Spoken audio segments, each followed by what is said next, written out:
it's seed starting time for a lot of us. I'm going to be starting the early stuff, so onions, which I could have started at the beginning of February, maybe even January.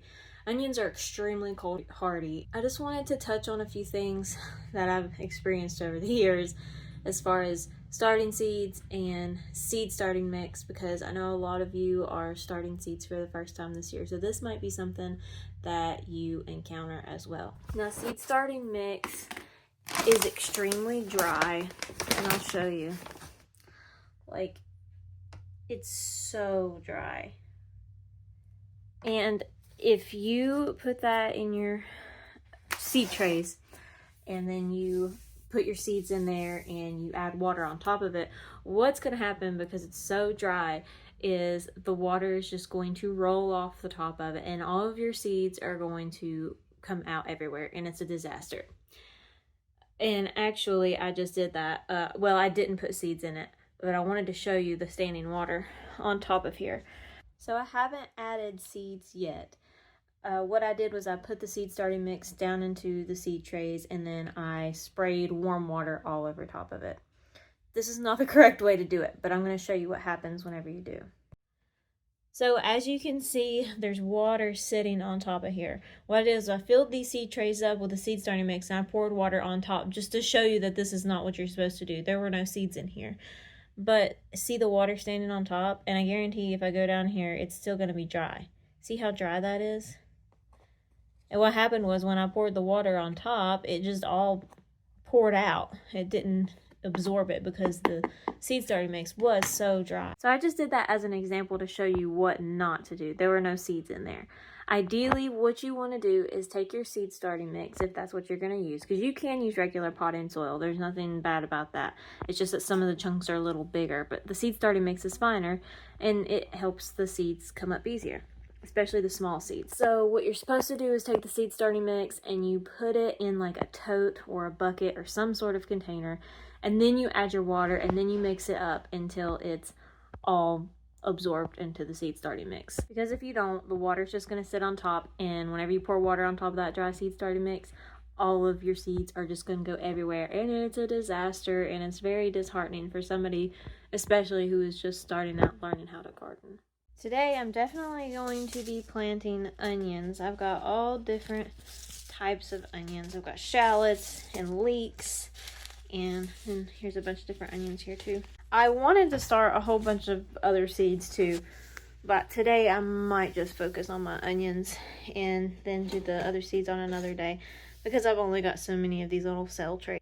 I'm going to get the rest of this mixed up and actually get the water absorbed in here so that I don't have that issue when I go to water my seeds again. This is one of those cheap seed trays from just a local store, but you can get heavy duty trays that you can reuse every single year, and they're made out of super thick plastic, and you can use them pretty much indefinitely. But these are pretty much like a one season. You might be able to get 2 seasons out of it if you're very gentle with them.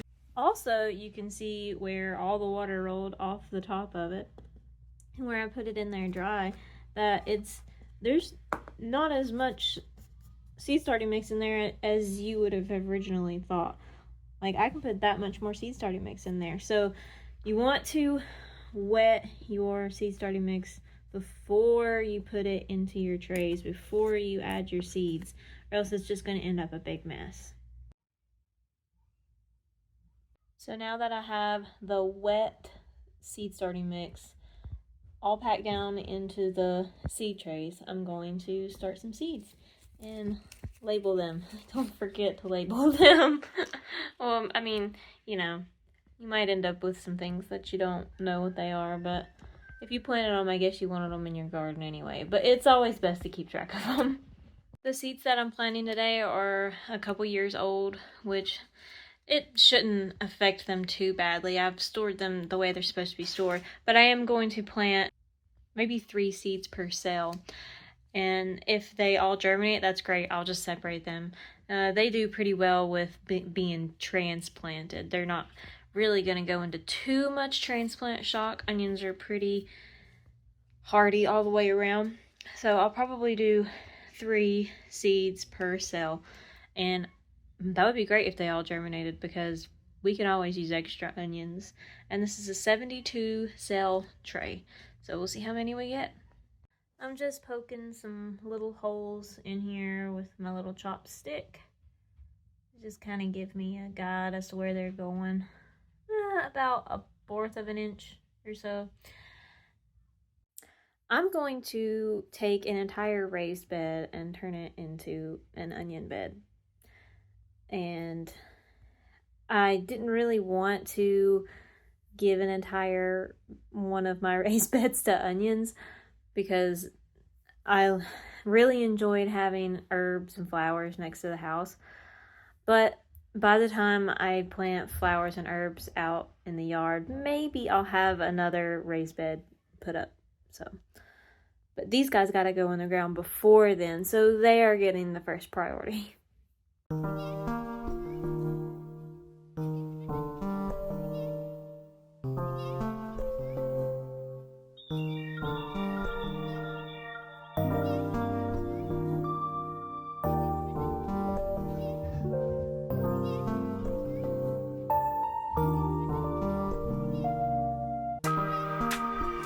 Here's everything seeded up. I've got 1 tray of just onions, and then I've got a bunch of different cooler weather plants in here. I've got Swiss chard and kale, cilantro. I started some strawberry seeds, which I've never done before, so that'll be interesting, and then some pansies and snapdragons.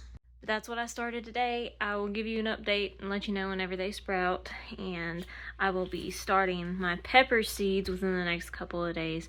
Also, let me know what seeds you started today, and I'll share that with you too.